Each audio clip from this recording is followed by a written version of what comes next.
The player I am taking to lead my team in a close game in the fourth quarter is Chris Paul. This is a guy who's just 6 feet.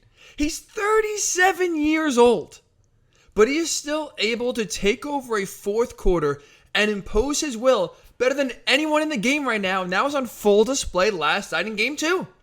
Luka Doncic, Jason Kidd, Mark Cuban, and the rest of the Mavericks organization got another front row seat to that mastery last night because Chris Paul was again on one in the fourth quarter and was unstoppable. Another game where it's coming down to the wire, right? Again, we talked about the playoffs being close. Every game is close. Going to the fourth quarter, the Mavericks credit, they were playing really well. They were answering a lot of Phoenix's runs. They were going on some runs of their own. It was 89-83. A 6-point game. The Suns had the lead going to the fourth quarter. But hey, 6-point, deficit. Any team would sign up for that. You're right there in the game. But just as the Mavericks were entering the fourth quarter, only down by 6, in the span of it felt like 2 minutes, that deficit ballooned and the game was over.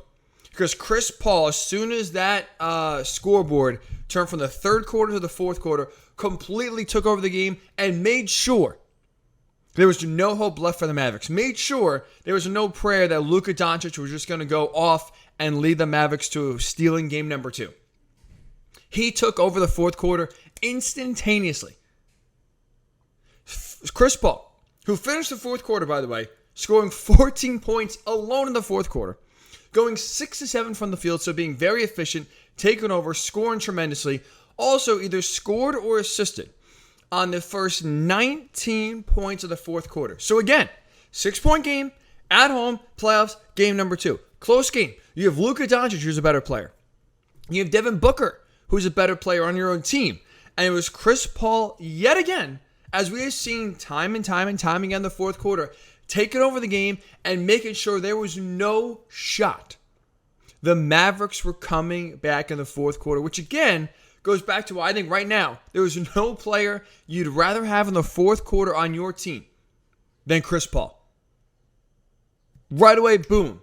19 points he's either assisting on or scoring on himself. Finished 6-7 from the field, scored 14 points. He took over. But it wasn't just game 2.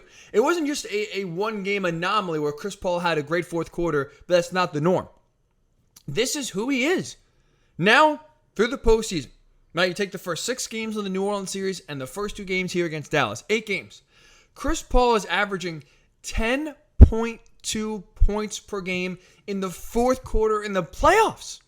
You can't ask for a better performance than that. Playoff time, crunch time.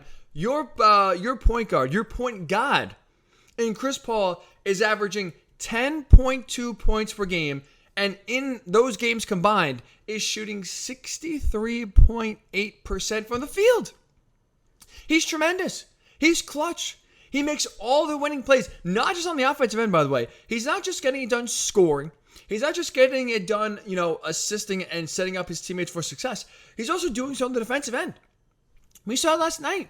Scores a bucket, starts guarding Jalen Brunson full court, draws an offensive foul on Jalen Brunson. Boom, right away.